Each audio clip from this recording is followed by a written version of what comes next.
अऊज़ु बिल्लाहि मिनश्शैतानिर्रजीम बिस्मिल्लाहिर्रहमानिर्रहीम वल्लज़ीना कफ़रू वकज़्ज़बू बिआयातिना उलाइका अस्हाबुन नार। और वो जो कुफ्र करेंगे और मेरी आयतें झुटलाएंगे वो दोज़ख वाले हैं। हुम फ़ीहा खालिदून, इनको हमेशा इसमें रहना है। बिआयातिना, आयात जमा है आयत की। आयत के असल मायने इस निशानी, अलामत या उन साइंस के हैं जो किसी चीज़ की तरफ रहनुमाई या इशारा करे। कहीं कुरान में इससे मुराद निशानी या अलामत ही हैं और कहीं इस कायनात में मौजूद हर चीज़ को अल्लाह की आयत कहा गया है, क्योंकि कायनात में मौजूद हर चीज़ इस हकीकत की तरफ इशारा कर रही है जो इस ज़ाहिरी पर्दे के पीछे मौजूद है। कहीं मौजज़ात को आयत कहा गया है जो अम्बिया लेकर आते थे, कहीं कुरान पाक के फ़िक्रों को आयत कहा गया है।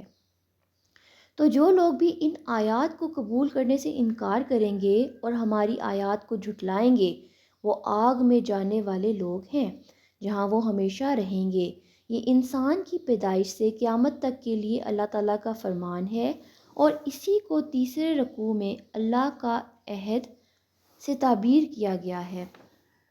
अल्लज़ीना यनकुज़ूना अहदल्लाहि मिन बअदि मिसाकी, अल्लाह के अहद को मज़बूत बांध लेने के बाद तोड़ देते हैं। अल्लाह ने जिसे जोड़ने का हुक्म दिया है, जो दुनिया में आने से पहले तमाम अरवाह ने अल्लाह ताला के साथ किया था, ये वो वादा है। इंसान का काम ख़ुद से कोई नया रास्ता बना लेना नहीं है, बल्कि खलीफा या अल्लाह का बंदा होने की हैसियत से इसकी ड्यूटी है कि वो इस रास्ते को फॉलो करे जो इसके रब ने इसके लिए बना रखा है। इस रास्ते के मालूम होने की दो ही सूरतें हैं, या तो किसी इंसान के पास डायरेक्टली कोई वही आए, या फिर इस इंसान की पैरवी की जाए जिसके पास वही आई हो।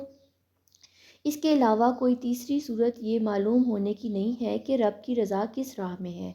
इन दोनों कंडीशंस के अलावा हर सूरत गलत है और जिसकी सज़ा जहन्नम के सिवा और कुछ नहीं।